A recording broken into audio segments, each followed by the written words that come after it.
Today's microphone is this Kurobi that I got from Around One Claw Machine. That's actually better. Okay. But hello friends, welcome back to my studio. My name is Shelby, and I realized that I started posting on this channel without really introducing myself to you. I've been on the internet now posting my art for a couple of years. You might have seen me around. There's a good chance that if you've ever been on Pinterest, you might have seen some reposts of my work. And there's also the infamous many ripoffs of my art that have been on like Shein, AliExpress, TikTok shop. Never really sat down and actually introduced myself in any personal way.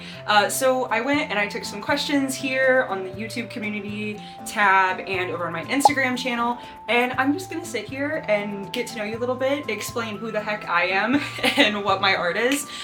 So get yourself a drink and a cozy little snack, and we're gonna hang out for like 15-20 minutes. Our first question is, hi, I wanted to know, are you a full-time artist and business owner? Does your website and artwork support you, or is it just one piece of the puzzle?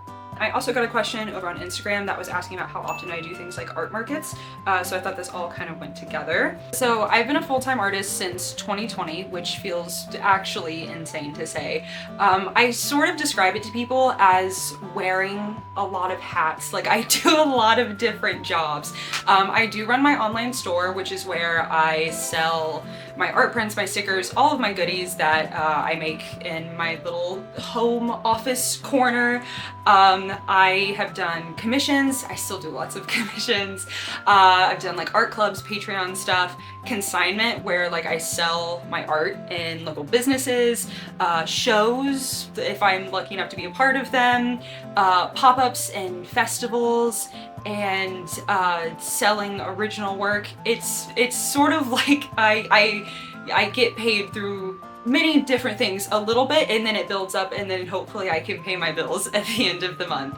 For in-person events and things, I usually, so this time of year, like coming out of winter into spring is usually the slow season. It's really lucky if I get to do like one event a month, but as it sort of gets towards the summer, and then especially like holiday season, like fall, winter, that's when I start having like multiple a month. It's usually the busiest between September and December, and that time of year I can have anywhere from like 2 to 4 events that I do a month. And the next question is, did I go to art school? And then how do I make money from my art? Money from my art kind of goes back to the question that I just answered, so that is perfect. So for high school, there's a university in the state that I live that has a boarding program for the arts. It does like music, dance, theater, visual art. There should be way more opportunities for children and young people for stuff like that. I digress. Senior year of high school there at the School of the Arts. So I had like 1 year of formal education. It was really cool. It was foundations drawing, design, and sculpture. I lived on campus for the full year. I got to be in like professional studios for the first time in my life. And I went to college, not to sound too much like a stereotypical art kid, but I went to college, did not go for art. I took a break from doing undergrad like 2 times, and ended up just getting like an online business degree to finish my bachelor's because I was not very good at college. And that's okay, because the college education system is very intricate and has a lot of issues with it, so. Next question is, what are your cats' names? So for anyone who doesn't know, probably a lot of people, I have 7 cats. And before, yeah, I know that that's a lot. No, I did not mean to end up with 7 of them, but I did. And they're chillin', and we're happy with them. In order of how old they are, I have Edward, Spike, Faye, who are named after the Cowboy Bebop characters. And then I have Spinel, who I found on the street, who's named after the Cardcaptor Sakura characters. I have Tinky and Paul, who were rehomed to me. Their names, they're like government names, or like Apollo and Artemis, but like if you look at their, like that's too like regal for them. So Paul and Tinky. Last one, which I also found outside in a trash can this time, is Bibble. And she is named after the little rat from Barbie Fairytopia. So no, I don't want any more. I'm gonna wrap a few questions all together. What is my preferred art medium? How did I figure out my color palette? A piece of art that best defines my art style. Let's see, and favorite animals to draw. So I've been on a bit of a cat kick recently, to be noticeable. I do really love painting them, especially this mini series. I was actually really inspired by an artist whose name is David Hockney, and he did this series about like processing grief and trauma, where he just painted these beautiful pieces of his dachshund, and he described this series as the subject of the art not being about the dogs, but about the love and the affection that he has for them, and sort of translating that love and affection into a piece of art. And I'm like, that's beautiful. And similarly, I've been very stressed. So I've been doing this mini series on cat studies. And so yeah, I love painting cats. My preferred medium is oil. If you've ever seen any of my paintings from any of the past 5 years that I've been online, all of my pieces are oil. For color palette, I sort of like to describe it as like a brain stew. Like my brain is a cauldron, and I've stewed together a bunch of things. The first thing is nostalgia, and that being for things in my childhood that I loved, like media, like games, movies, cartoons, comics, and these sort of bright and otherworldly, magical, just like delicious, very tactile colors. Along with that, just things that brought me a lot of joy in my childhood. I spent a lot of time around old ladies. I was a kid, and so like my grandma had a garden, so I think a lot of all like the flowers and the plants and like the blueberry bushes and the bugs and the birds. Just those beautiful colors and textures and vibrancy of life sort of coming together. This question actually sort of goes really well into another commonly asked question, which is, who are artists that inspire me? This wall in my studio behind me it started out as being reserved for art just from other artists and people who inspire me. However, I have a bit of a problem with loving to spend money on other artists. You should support your local artists if you have the funds to do so, if you can afford it. That's kind of what my whole house looks like. I think that it's so important to surround yourself with things that inspire you, that bring you joy, or just allow you to sort of experience your feelings. These are in no particular order. This is just me naming off artists that have really been inspiring me, especially in like the past few months. Parker Perella, you can find them on Instagram. They're a queer artist from Philadelphia, and they do these just beautiful landscape paintings that are like otherworldly, and they're these beautiful like expressions of like the self and emotions, and their color work is truly like just unmatched. Mush Beast is an artist from Canada. They're also a painter, and they do these just absolutely stunning. They have this huge body of just stunning work. A lot of their work focuses on birds. I have some of their prints in my studio. Texture and color and just like the confidence of their line and brushwork. I feel like I need to quickfire better. Wheelie Herbs. I'm so sorry to her. I'm so sorry to her. She makes these just absolutely stunning illustrations on Instagram. Love her art so much. Gawky has been one of my biggest art inspirations for years. I bought prints from them one time, and they wrote thank you. They wrote a little thank you note in it, and I have it on my pinboard still because I was fangirling out very hard. Who else do I love? I love so many people. This is why this is so hard. Nihilian. And listen, I'm so sorry to every single one of these people. Like a lot of illustration and painting work, but also like combines it with written word and poetry.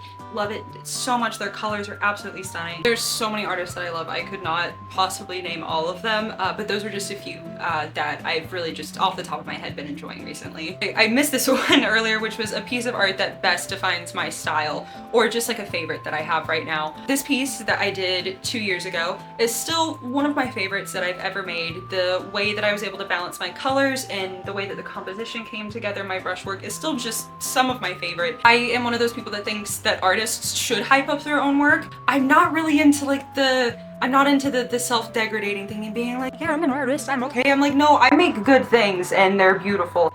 and you should do that too. These two go together perfectly, which is any hobbies that you're passionate about, or things like TVs, movies, books, etc. Hobbies outside of art, I have a lot of plants. I'll show you some of them. And believe it or not, I actually used to have a lot more, but if any of you are plant lovers, I had some spider mites that came in and just killed off a couple. I play a lot of video games, lots of cozy stuff like Animal Crossing, Fields of Mystria, like RPG action games. I have an ungodly amount of hours in Baldur's Gate 3. I like a lot of visual novels. And do not ask me how many hours I have clocked in to Luna Snow on Marvel Rivals. She's very pretty and her ult's fun, so I have nothing else to elaborate on. When I talk about like my favorite media, I always feel a little bit like a nerd because I don't have anything super cool to share that I like. My recent favorite show has been The Apothecary Diaries, and I'm also now reading, I read like 200 pages of the light novel last night. I was awake till like 3 a.m. I read a lot of manga. First manga that I ever read in middle school was Fruits Basket, and that just locked in my brain and became a hobby that I really never got over. Questions about like art, businessy stuff, and if you guys want like a full video on that, I can try and make that happen. I don't know that I'm the most qualified, but I'm not the least qualified. Someone asked about how do I price paintings and how is taxes doing small business stuff, as well as how do I do an art business and maintain passion for creating art.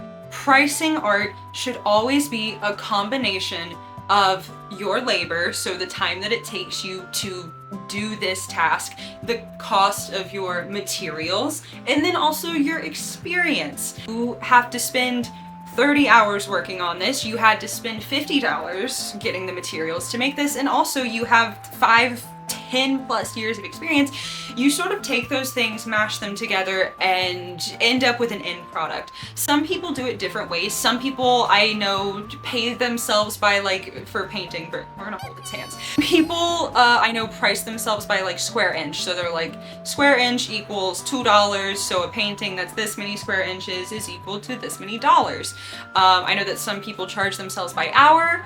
And some people price individually by the piece. I think that it is up to the individual and how you want to go about it, but those are the 3 factors that I would take into account when you're doing pricing. As for taxes as a small business, I hate them. Answer, if you want like a grown-up, like quick answer, 3 things again. The first thing is, did you hit the minimum threshold of hobby money where you have to pay taxes on it? Basically, you have to make like X amount of money before you actually have to pay taxes on it. So, did you hit that? And then second, you've done that, you look into paying quarterlies, and literally it's that you go online to like your state or the federal portal and you're like, hi, I need to make a tax payment, and then there's like a form that you can fill out that calculates it for you based on how much money you made in those 3 months, and then you just go online and you put in your bank account and then you pay the quarterly. 3 is after that, I'm not the best. I just use an online service to file my taxes at the end of the year, but basically